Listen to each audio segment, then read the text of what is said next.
अस्सलाम वालेकुम नाजरीन, जैसा कि आपको पता है कि शाहिद खान अफरीदी चीफ सिलेक्टर बन चुके हैं और वो छक्के मारते मारते अब अट्ठे के ऊपर आ चुके हैं, क्योंकि T20 फॉर्मेट के अंदर उन्होंने अनाउंसमेंट कर दिया कि T20 फॉर्मेट के अंदर 135 यानी 135 स्ट्राइक रेट जिसका होगा वो ही प्लेयर T20 के अंदर खेलेगा।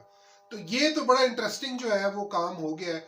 और आगे जाने से पहले आपको पता है कि आप सब्सक्राइब जरूर किया करें, बेल आइकन जरूर दबाया करें और नोटिफिकेशन जरूर दबा के ऑल का बटन दबा दिया करें, ताकि आने वाली जितनी भी लेटेस्ट न्यूज़ है वो आपके पास फौरन से पहले से आए।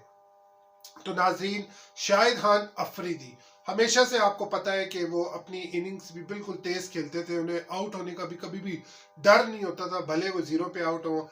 उनका कोशिश होती थी कि वो पहली बॉल पे छक्का मारे। इसी तरह वो जब से आए हुए हैं एज अ चीफ सिलेक्टर, तो वो इसी तरह कर रहे हैं। अपनी इनिंग का आगाज उन्होंने इसी तरह रखा हुआ है।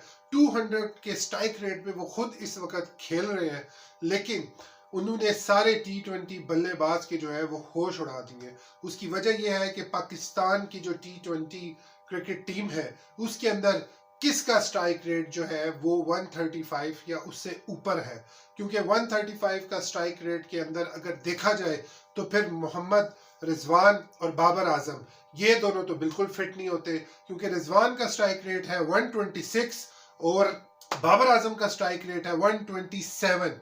तो अगर इसी तरीके से वाकई अगर शाहिद खान अफरीदी ने यही रूल रख दिया तो फिर इन दोनों की छुट्टी हो सकती है।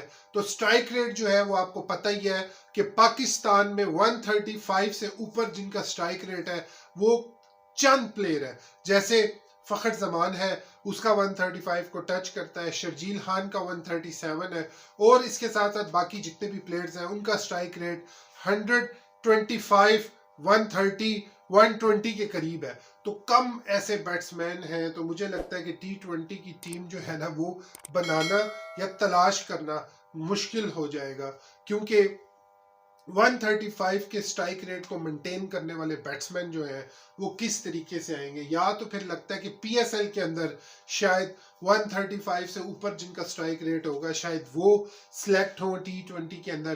तो ये अभी कुछ क्वेश्चन मार्क है कि 135 का स्ट्राइक रेट या उसके करीब करीब जो टच होता है 130 या 125 से ऊपर वो खेल पाएगा या नहीं खेल पाएगा, उस पे अभी ये क्वेश्चन मार्क है। सब अभी यही सोच रहे हैं कि शाहिद खान अफरीदी ने 135 का स्ट्राइक रेट जो है वो कर दिया है, और क्या इसके अंदर फिर बाबर आजम, रिजवान और ये जो बाकी प्लेयर्स हैं फखर जमान, शान मसूद, इफ्तिखार, खुशदिल शाह, तो आसिफ अली फिट हो सकते हैं। तो इन सारों का जो है वो क्या बिल्कुल सफाया हो जाएगा, क्या ये प्लेयर्स नहीं खेलेंगे? तो ये अभी शाहिद खान अफरीदी खुद ही बता देंगे। जाहिर बात है कि अभी T20 की टीम तो नहीं है, तो शायद T20 की टीम आने तक, क्योंकि जैसा कि वो कह रहे हैं कि मैं 2 महीने तक आया हूँ के लिए आया हूँ, बुरी सिलेक्शन कमेटी है, तो शायद शाहिद खान अफरीदी जो है वो उस वक्त शायद ना हो, कोई और चीफ सिलेक्टर हो। तो अगर वो होते हैं तो फिर स्ट्राइक रेट को रखते हुए तो बाकी प्लेयर्स जो है वो फिट नहीं हो सकते। उसके अलावा शाहिद खान अफरीदी ने मजीद कहा कि स्कलैन मुश्ताक को और बाबर आजम से हमने बैठ के बात किया, कम्युनिकेशन गैप बहुत ज़्यादा था और बहुत कम इनसे बातचीत की गई थी। तो अब उनके साथ हम बैठे हैं, जब तक स्कलैन मुश्ताक, मोहम्मद यूसुफ है और बाबर आजम जो है वो कप्तान है, उनसे हमारा कम्युनिकेट होता रहेगा, हम उनसे बातचीत करते रहेंगे।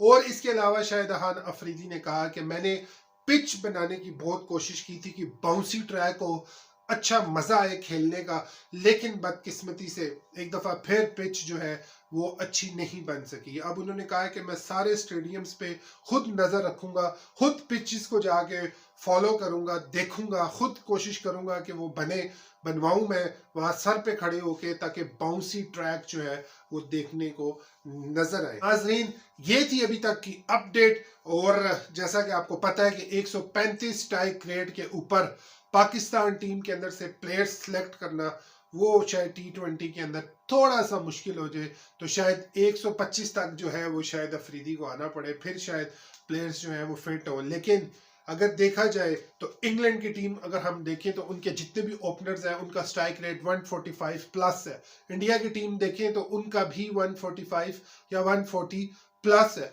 न्यूजीलैंड देखें उनका भी स्ट्राइक रेट 145 से ऊपर ही है। तो कोई भी अगर हम टीम देखते हैं, ऑस्ट्रेलिया, साउथ अफ्रीका, सबके स्ट्राइक रेट 140 प्लस है। वाहिद पाकिस्तान की टीम है जो T20 मैच भी टेस्ट मैच की तरह खेलती है और उनका स्ट्राइक रेट जो है वो शायद ODI वाला है, T20 वाले उनके स्ट्राइक रेट्स नहीं हैं। तो बेहतर करने की जरूरत है पाकिस्तानी प्लेयर्स को। पाकिस्तानी प्लेयर्स छक्के मारने में जिस तरीके से उन्हें होना चाहिए वो नहीं है। अटैकिंग क्रिकेट हमारी नहीं हो रही, अटैकिंग प्लेयर्स हमें चाहिए।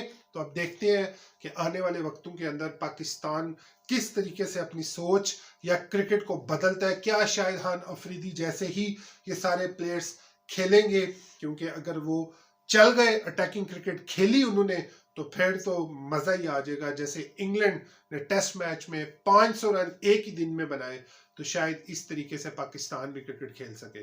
मिलते हैं अपनी नेक्स्ट अपडेट में। तो नाजरीन, सब्सक्राइब बहुत जरूरी है, वो कर दिया करें, क्योंकि मैं देखता हूं कि बहुत सारे ऐसे लोग हैं जो देखते हैं और मोटरवे की तरफ निकल जाते हैं। तो वो थोड़ा ठहर जाएं, रुक जाएं, टोल प्लाजा दें, सब्सक्राइब करें, बेल आइकन दबाएं, जो कि ताकि आने वाली आपको वीडियोस मिलती रहे। दुआओं में याद रखिएगा, अपना ख्याल रखिएगा। Take care. अल्लाह।